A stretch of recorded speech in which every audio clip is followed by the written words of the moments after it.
सोचिए जब छात्रों के सर फट रहे थे, the whole India was bleeding, बच्चियों की पिटाई हो रही थी, विद्यार्थी जब तड़प रहे थे, कराह रहे थे, तो ये सारे शीर्ष के नेता जिन्होंने आह्वान किया था कि आप मेरे पास आइए, मैं आपके सारे मांगों को पूरा करवाऊंगा, ये उस समय कहां थे?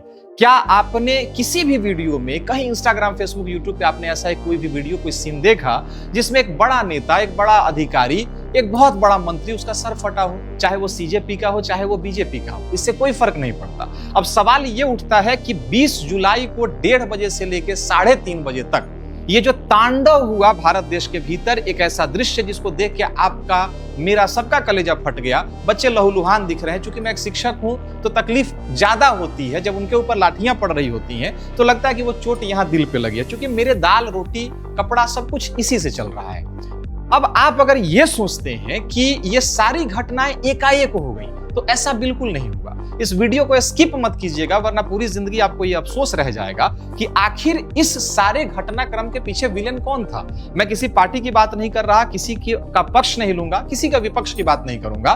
मैं यहां पे बात करूंगा उस दृश्य की, दृश्यम 4 की, जो आपको दिखाया गया और आप चौंक जाएंगे कि अच्छा ऐसा भी हो सकता है।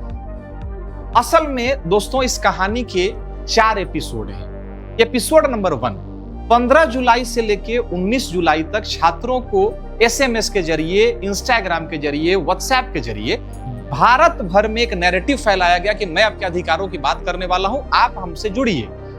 दूसरा, यह वादा किया गया कि जो भी प्रस्ताव होगा, जो भी हमारी मांगे होंगी, वो सारी की सारी मांगे अहिंसक तरीके से होंगी, शांतिपूर्ण तरीके से होंगी। यह घटनाक्रम 15 से 19 जुलाई तक चला। दिन है 20 जुलाई का, समय है 1 बजे।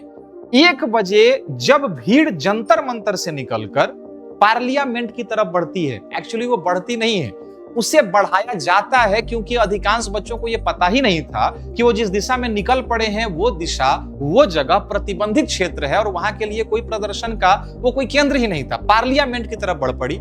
उस देश में जहां पार्लियामेंट पे एक बार हमला हो चुका है, इस घटना को संज्ञान में लेते हुए पुलिस चौकन्नी हो जाती है।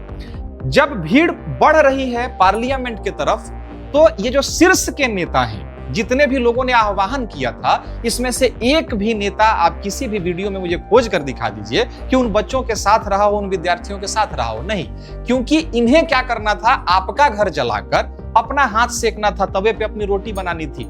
ये अभिजीत दीपके चौथी कतार में एक कायर की तरह, मुगलिया बादशाह की तरह चौथी कतार में एक वैन के ऊपर बैठा हुआ खुद को एक्सपोज कर रहा होता है, खुद को एक्सपोजर में ला रहा होता है कि देखिए कितना अत्याचार हो रहा है। ठीक उसी वक्त इनका सीजेपी का जो प्रतिनिधि मंडल है, वो जेपी नड्डा से मिलने जाता है अपनी मांगों को रखने के लिए। उसके पहले वो कभी नहीं गया। क्यों नहीं गया?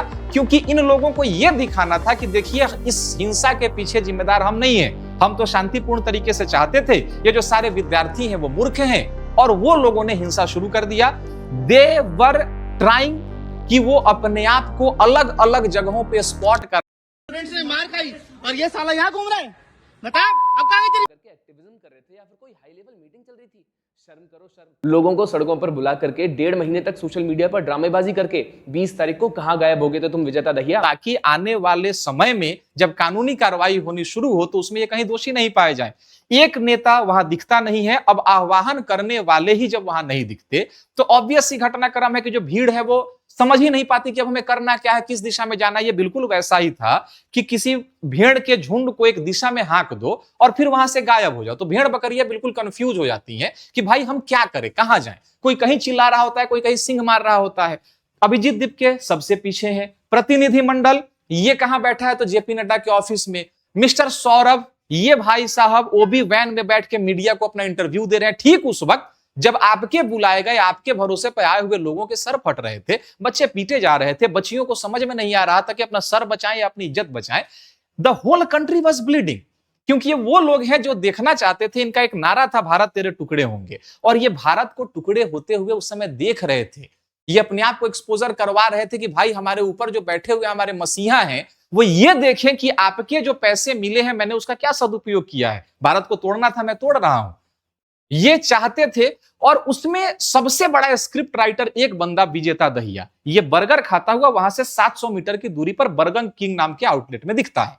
अब सवाल ये उठता है कि क्या उसे सच में उस समय भूख लगी थी, क्या वो इतना मासूम है कि उसे भूख लगी और वो प्रदर्शन छोड़कर चला जाता है बर्गर खाने के लिए? नहीं, वो कोई मासूम बच्चा नहीं है, वो किसी और का स्क्रिप्ट राइटर है।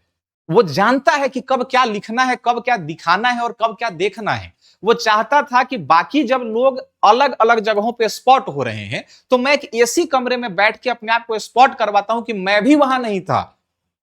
अब उसके बाद आप लोगों ने यह देखा कि भाई सीजेपी ने एक बहुत बड़ा स्टेप लिया, बहुत बड़ा कदम लिया, विजेता दहिया को उन लोगों ने हटा दिया। ये बिल्कुल स्क्रिप्टेड है, ये बिग बॉस के सेट की तरह है। बिग बॉस के सेट पे एक सेलिब्रिटी एक अल्प समय के लिए आता है, उसका काम हो जाता है और फिर उसे दिखाया जाता है कि भैया आपको एलिमिनेट कर दिया गया। बिल्कुल वैसा है। ये जिसका स्क्रिप्ट राइटर है उसे अब इसकी जरूरत है। उसके वीडियोस रुके हुए हैं इसके बिना, इतने दिनों के बीच में उसका कोई वीडियो भारत में सर्कुलेट नहीं हुआ। स्क्रिप्ट राइटर तो यहां बिजी है। स्क्रिप्ट राइटर का काम हो चुका, जो काम कराना था वो करा चुका, बच्चियों का सर फड़वा चुका, बच्चों का खून खून करा चुका। अब उसके जाने का समय हुआ, बैंक में पैसे आ चुके, इसे एलिमिनेट कर दिया गया। तो ये जो सारी की सारी रणनीति है, अब सवाल ये उठता है कि इसमें नुकसान हुआ तो किसका हुआ? नुकसान हुआ मेरा, नुकसान हुआ आपका, नुकसान हुआ उन गरीब बच्चों का जो 400, 500, 1000 रुपए कर्ज लेके यहां से दिल्ली गए थे इस उम्मीद में कि भाई मसीहा ने हमें बुलाया है, हम लोग को बड़ा फायदा होने वाला है, हमारे मुद्दों की बात होने वाली है। क्या किसी मुद्दे की बात हुई? नहीं हुई। अगर पीटने वाला दोषी है, मैं ये नहीं कह रहा कि पीटने वाला दोषी नहीं है, आपको बर्बरता इतनी नहीं दिखानी थी, आपको इतनी क्रूरता नहीं दिखानी थी। वो बच्चे थे, विद्यार्थी थे, गलती कर दिए, माफ कर देते, आप भगा देते, वाटर कैनन आप छोड़ सकते थे, सर फाड़ देना, ईंट पथराव करना। हालांकि दूसरा पक्ष आप ये भी कहेंगे कि वो पहले हिंसक हुए थे तो हिंसा का जवाब हिंसा से देते, नहीं देते। हिंसा का जवाब हिंसा से नहीं देते। An eye for an eye makes the whole world blind. आप उन बच्चों से कुछ और तरीके से बिहेव कर सकते थे, दूध का धुला हुआ कुछ नहीं है, कोई नहीं है यहाँ पे। सब इस हमाम में नंगे दिख रहे हैं, सब अपनी रोटियां सेकते हुए दिख रहे हैं। नुकसान हो रहा है उन लोगों का जिन लोगों ने बड़ा उम्मीद से वहां तक का टिकट कटाया होगा, उन बच्चों का जिन्होंने पॉकेट मनी को सेव करके रखा था। लगा जैसे सुभाष चंद्र बोस ने नारा दिया हो, दिल्ली चलो, दिल्ली चलो, तुम मुझे खून दो मैं तुम्हें आजादी दूंगा, और हुआ इसका ठीक उल्टा।